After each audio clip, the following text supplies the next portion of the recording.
You got something pink in the closet you can put on? If so, throw it on for the day. Pink for a day. WAFB got the fun color on. Breast cancer awareness and research, the fight. Liz, I know you know the number. 1 in 8 women going to develop breast cancer in her lifetime. Matt, but we have so many resources in the capital region to help with that diagnosis. That's why the Baton Rouge Clinic is joining WAFB to go pink for a day today. It's to make sure that patients know they can get quality care and treatment. In fact, Matt Venezia is live at the Baton Rouge Clinic with a look at the quality care they offer. Matt, great morning.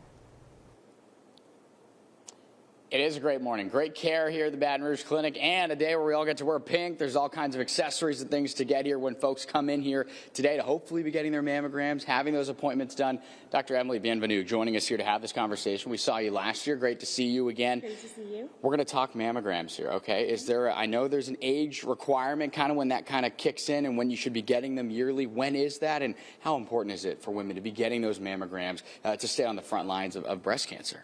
So typically, average risk women should start a mammogram yearly at the age of 40, and that should continue at least through the age of 75.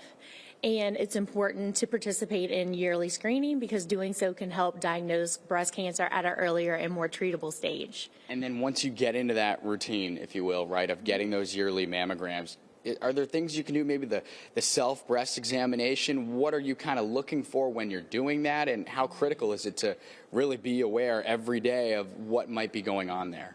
So ACOG recommends self-breast awareness, which is being aware of the overall appearance and shape of your breast and feel of your breast. That way you're attuned to any changes which may occur.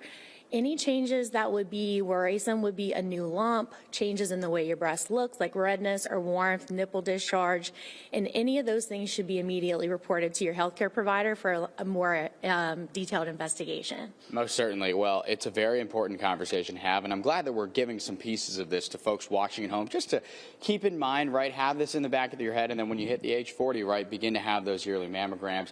Very, very important here as we're getting ready to begin now, October 1st, Breast Cancer Awareness Month here. And, of course, wearing our pink. With that, we're going to send it to Miss Sydney Goldberg. I know we're wearing our pink today, but I think it's going to be pretty hot when we're doing so.